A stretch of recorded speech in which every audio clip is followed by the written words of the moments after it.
11th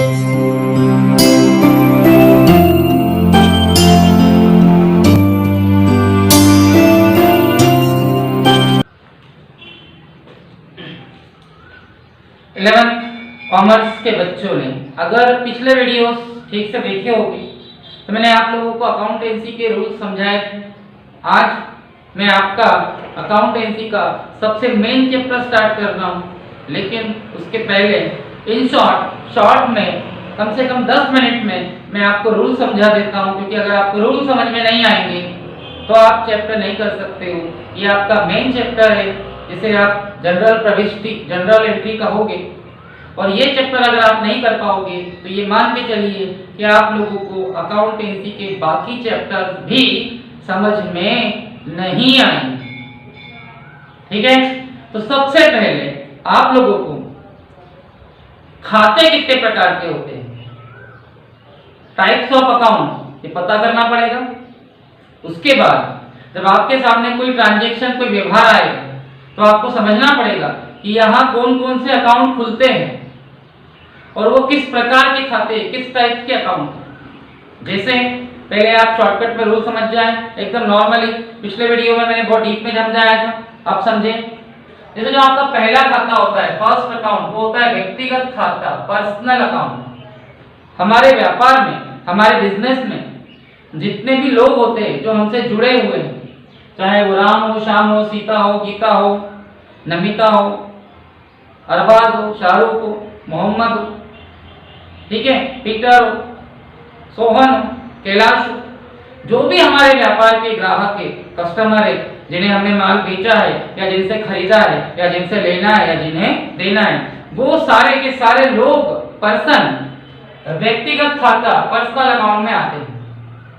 और ऐसा जरूरी नहीं है कि यहाँ सिर्फ व्यक्ति विशेष किसी पर्सन से संबंधित हो, ये किसी संस्था से संबंधित भी हो सकते हैं। संस्था means organisation, government high secondary school, citizen high secondary school, Nepa club, Nepa limited, ठीक है, या कोई ऑफिस ले लीजिए आप, यानी सारे के सारे व्यक्ति, सारे के सारे पर्सन, लेडीज हो या जेंट्स, या सारी संस्थाएं, सारे ऑर्गेनाइजेशन व्यक्तिगत खाते में, पर्सनल अकाउंट में आते हैं। इसके अलावा पूंजी, कैपिटल, बिजनेस का मालिक अपने बिजनेस में लगाता है, और ड्रॉइंग, आहरण, बिजनेस का मालिक अपने बिजनेस से निकालता है। तो इन दोनों अकाउंट को भी व्यक्तिगत खाते में, पर्सनल अकाउंट में शो किया गया है। ठीक है, क्योंकि लगाता तो व्यक्ति ही है, एक पर्सन ही लगाता है और निकालता है। अब जब भी कोई पर्सनल अकाउंट खुलेगा, यानी आप एंट्री कर रहे हो, क्वेश्चन कर रहे हो, और आपके सामने एक व्यक्तिगत खाता, पर्सनल अकाउंट आया, तो आप लोग वहां क्या सोच के एंट्री करोगे? सबसे पहले तो आप सब लोग ये सोच के एंट्री करोगे कि आप एक व्यापारी हो, आप एक बिजनेसमैन हो, ठीक है। और कोई व्यक्ति, कोई पर्सन अगर पाने वाला है, रिसीवर, यानी वो हमसे कुछ प्राप्त कर रहा है, हमसे कुछ रिसीव कर रहा है, तो उसे आप डेबिट करोगे। मतलब पाने वाले को, रिसीवर को आप डेबिट करोगे, हमसे पाने वाले को, हमसे रिसीव करने वाले को।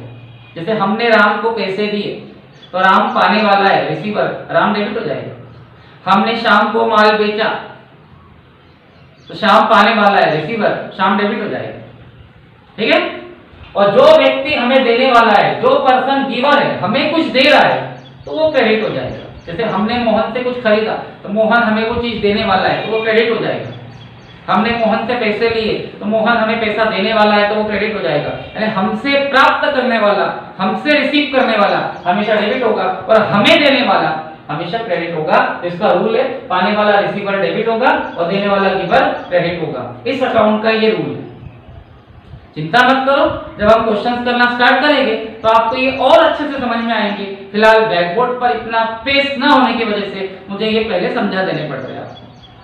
दूसरा अकाउंट होता है रियल अकाउंट, वस्तुगत खाता, संपत्ति का खाता। आपके बिजनेस में जितनी भी वस्तुएं इस्तेमाल होती है, जितनी भी थिंग्स, जितनी भी चीजें आपके पास है, चाहे वो मशीन हो, फर्नीचर हो, कैश हो, पैसा, बैंक बैलेंस हो, बिल्डिंग हो, भवन, कंप्यूटर है, मोटर कार है, आपकी कार है, आपकी बाइक है, कुछ भी हो, फ्रिज हो, कूलर हो, पंखा हो, फैन हो, अलमारी हो, ये सारी वस्तुएं, ये सारी चीजें वस्तुगत संपत्ति खाते में आती है। ठीक है, जैसे फर्नीचर, मशीन, फ्रिज, पैसा, कैश। और इसका रूल है व्हाट्स कमिंग, जो वस्तु आएगी यानी जो चीजें आपके पास आ रही है बिजनेस में या आपके पास, उसे हम डेबिट करेंगे। व्हाट्स गोज आउट, क्रेडिट, वस्तुएं जाएंगी तो उसे क्रेडिट करो। जैसे फर्नीचर आपके पास आ रहा है तो आप उसे डेबिट करोगे, और फर्नीचर आपके पास से जा रहा है तो आप उसे क्रेडिट करोगे। मशीन आपके पास आ रही है तो आप उसे डेबिट करोगे, और मशीन आपके पास से जा रही है तो आप उसे क्रेडिट करोगे। ठीक है, अब आप बोलेंगे सर डेबिट क्रेडिट क्यों? देखिए ये दोहरा लेखा प्रणाली है, डबल एंट्री सिस्टम।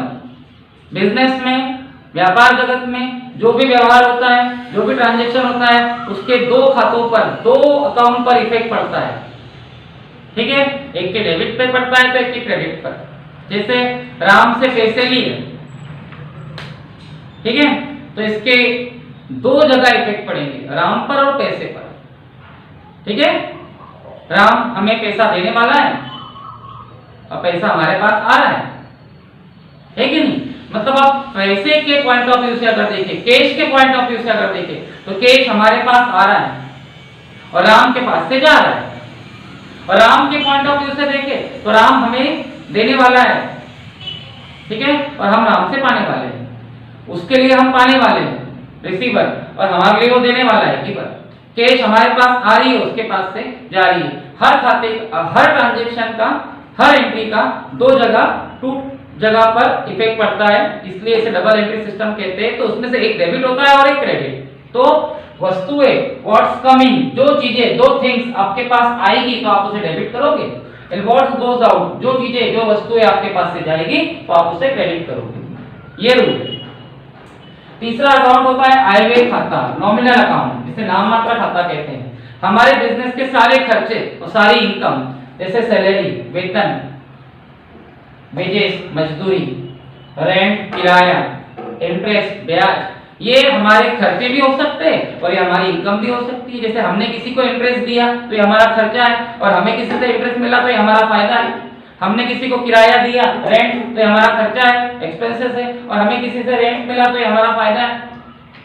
ठीक है, यानी जो चीजें हमारे बिजनेस की खर्चे और इनकम से रिलेटेड होती है, चाहे वो सैलरी हो, वेतन, वेजेस हो, मजदूरी, किराया हो, रेंट, इंटरेस्ट हो, ब्याज, कैरिजेस हो, गाड़ी भाड़ा, एडवर्टाइजमेंट हो, विज्ञापन, कई प्रकार के सारे खर्चे ये इस अकाउंट में आ जाते हैं, जिसे हम नॉमिनल अकाउंट कहते हैं, नाम मात्र खाता।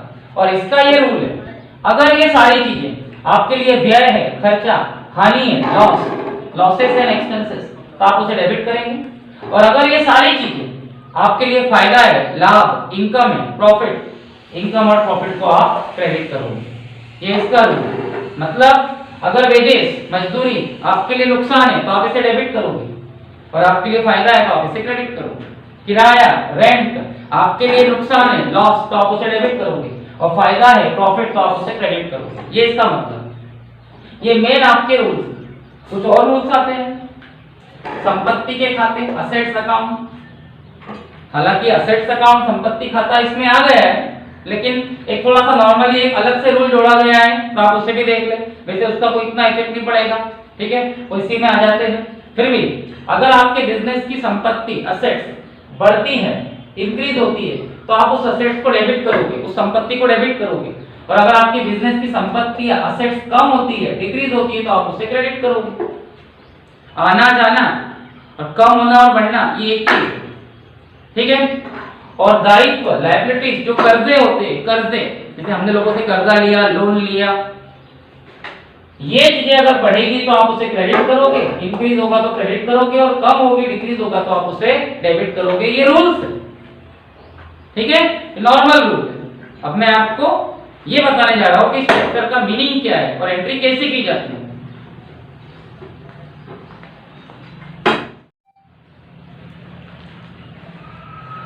देखिए, कोई भी व्यापारी, कोई भी बिजनेसमैन, चाहे वो छोटे लेवल पर हो चाहे बड़े लेवल पर हो, मैं बड़े लेवल के बिजनेसमैन की बात कर रहा हूं, उसके बिजनेस में, उसके व्यापार में सुबह से लेकर शाम तक इतने सारे ट्रांजैक्शन, इतने सारे व्यवहार आते हैं कि वो उसे अलग अलग अकाउंट खोलकर मैनेज करता तो है पर तुरंत नहीं कर पाता।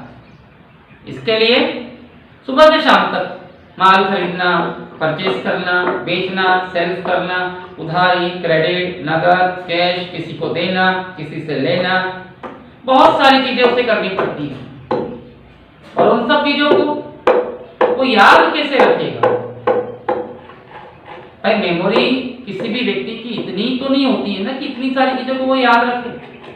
तो वो आपने भी आजमाया होगा, जब आप किसी दुकान पर जाते हो, किसी बिजनेस में किसी व्यापारी के पास जाते हो, चाहे किसी भी प्रकार का बिजनेस हो, तो वो आपके साथ किए गए ट्रांजैक्शन को, व्यवहार को अपनी एक रफ कॉपी में लिख लेता है। देखा होगा आपने, लिखता है, उसे रफ बुक, कच्ची बही कहते हैं। नॉर्मली उसके अंदर एक पेन भी रखा होता है, कुछ लोग तो पेन भी बांध कर रखते हैं रस्सी से, ठीक है। और जैसे ही आपका उसके साथ ट्रांजैक्शन हुआ, वो तुरंत उसमें नोट कर लेता है। वो rough book, rough memorandum book, कच्ची बही कहलाती है, ठीक है। और फिर उसके बाद उसे फुर्सत में, टाइम मिलने पर खातों में, अकाउंट्स में ट्रांसफर करता है, उसके आधार पर अकाउंट बनाता है, ठीक है। जनरल एंट्री भी उसी का एक रूप है। बिजनेस में होने वाले सारे व्यवहार, सारे ट्रांजैक्शन सुबह से लेकर शाम तक, चाहे वो किसी भी प्रकार के हो, किसी भी टाइप्स के हो, एक साथ एक जगह तारीख के हिसाब से व्यवस्थित रूप से लिखना जनरल एंट्रीज कहलाता है, ठीक है। ये इसलिए होता है ताकि इसके आधार पर, इसके बेस पर फिर अकाउंट बनते हैं। जैसे राम को माल बेचा, राम को गुड्स होल्ड किया, तो जनरल एंट्री में उसको लिख लिया जाएगा, और जब राम का अकाउंट बनेगा तो वहां से उसको ट्रांसफर करके राम के अकाउंट में शो किया जाएगा। ठीक उसी तरीके से जिस तरीके से बच्चे रफ कॉपी की एंट्रीज को फेयर कॉपी में उतारते हैं, ठीक है। चैप्टर है जनरल एंट्रीज, जनरल प्रविष्टि, इसे हिंदी मीडियम वाले रोजनामचा भी कहते हैं, या इसे दैनिक पंजी भी कहते हैं।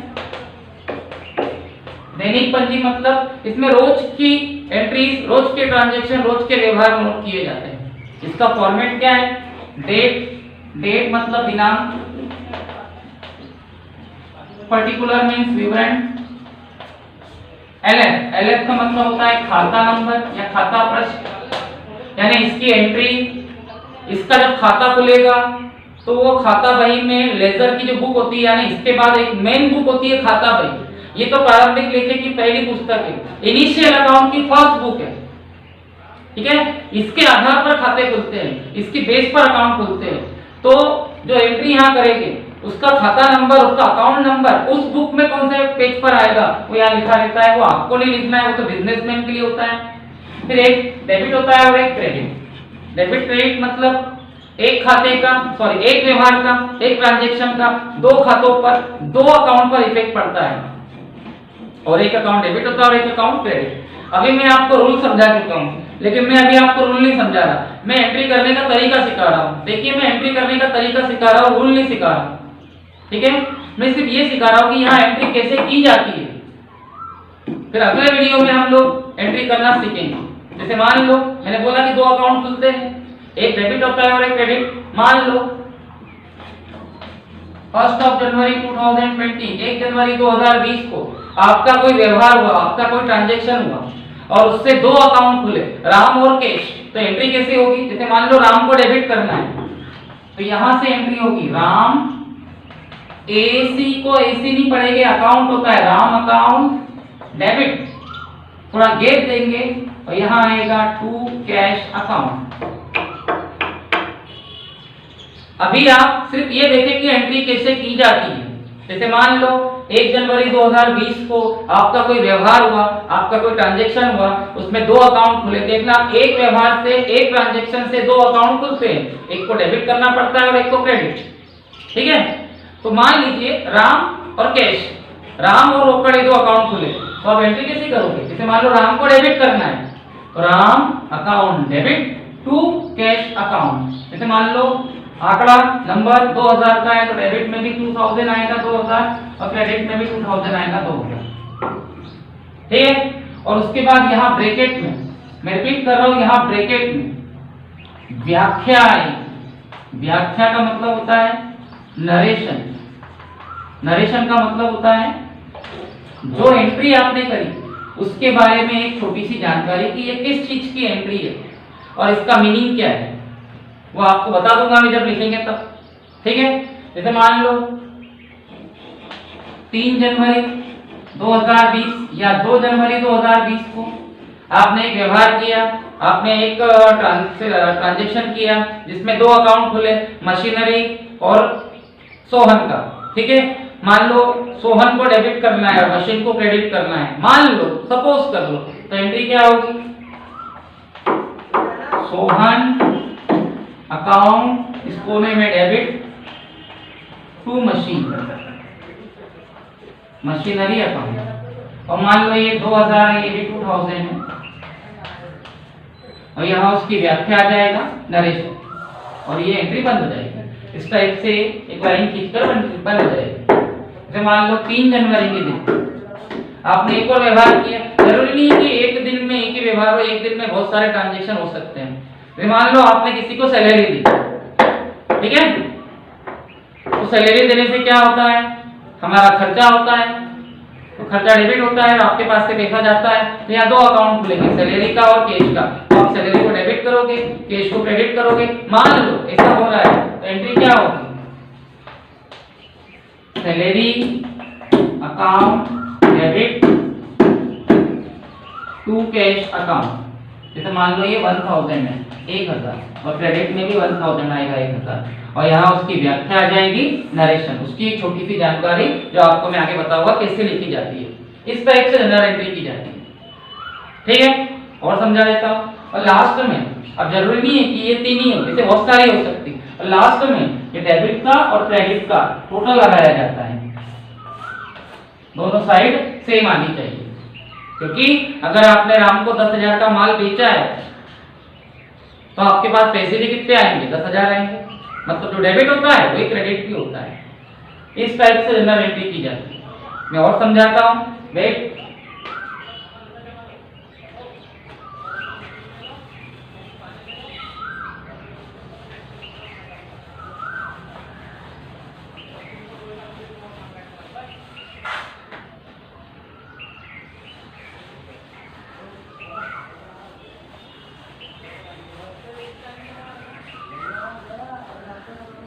ठीक है, जनरल एंट्री करने के तरीके बता रहा हूं मैं आपको, किस टाइप से जनरल एंट्री की जाती है। बाद में हम इसे रूल के हिसाब से करेंगे। ठीक है, जैसे मान लो 4 तारीख आई, 4 जनवरी, और आपका एक व्यवहार हुआ, आपका एक ट्रांजैक्शन हुआ जिसमें आपने माल खरीदा, गुड्स परचेज किया, तो एक अकाउंट खुलेगा खरीदने वाला अकाउंट यानी परचेज अकाउंट, और एक अकाउंट खुलेगा मोहन का जिससे आपने खरीदा। तो मान लो आप परचेज को डेबिट कर रहे हो और मोहन को क्रेडिट कर रहे हो, तो एंट्री क्या होगी? परचेज अकाउंट, इस कोने में डेबिट टू मोहन। एक बात और, अगर कोई व्यक्तिगत खाता, personal account, Ram Shyam Mohan credit होता है तो उसके साथ अकाउंट लिखना जरूरी नहीं है, बाकी आप सबके साथ अकाउंट लिख सकते हो। क्रेडिट की बात कर रहा हूं, टू मोहन। जैसे मान लो ये 1000 है, 1000, यहाँ उसका नरेशन आएगा, व्याख्या मतलब इस व्यवहार की, इस ट्रांजैक्शन की छोटी सी जानकारी यहाँ ब्रैकेट में लिखी जाती है। वो क्या लिखी जाती है मैं आपको बताऊंगा बाद में जब हम स्टार्ट करेंगे। मैं स्टार्ट नहीं कर रहा हूँ, मैं तरीका सिखा रहा हूँ कि कैसे की जाती है। ठीक है, जैसे मान लो 5 जनवरी आया, 5 जनवरी, और हमारा एक व्यवहार हुआ, हमारा एक ट्रांजैक्शन हुआ, उसमें 2 अकाउंट खुले। ठीक है, सुनील का अकाउंट और कैश अकाउंट। तो आप एंट्री कैसे करोगे? मान लो सुनील को डेबिट करना है, तो एंट्री क्या होगी? सुनील अकाउंट डेबिट, कैश को क्रेडिट करना है टू कैश अकाउंट, और मान लो वो 2000 है, 2000, तो डेबिट में भी 2000 आएगा और क्रेडिट में भी 2000 आएगा, और इसकी एक छोटी सी इंफॉर्मेशन जानकारी यहाँ ब्रैकेट में आ जाएगी जिसे व्याख्या कहते हैं, नरेशन। ठीक है। और जब लाइन खींच के क्लोज किया जाता है तो इसे नहीं किया जाता, बस ये ट्रांजेक्शन ये है। और बच्चे बोलेंगे सर यहाँ क्या आता है, यहाँ आपको कुछ नहीं लिखना है, यहाँ खाता नंबर आता है, खाता पृष्ठ मतलब इसका अकाउंट, खाता बही की बुक में, लेजर वाली बुक में कौन से पेज नंबर पे होगा वो यहाँ आता है। तो बिजनेसमैन लोगों के लिए, आपके लिए नहीं। इस टाइप से जर्नल एंट्री की जाती है।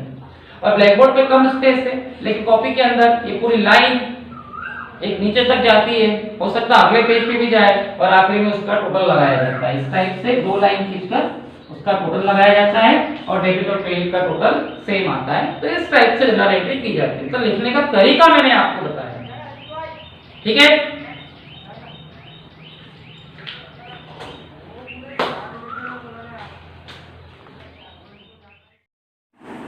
ये देखिए इस तरीके से आपका जनरल का प्रारूप होगा, इस तरीके जनरल का फॉर्मेट होगा, देखा आपने। और टोटल इंग्लिश होता है, हिंदी कुछ नहीं, ठीक है। हिंदी में कुछ नहीं है, टोटल इंग्लिश में ही आपको करना पड़ेगा। डैन दोनों मीडियम वाले ध्यान रखें।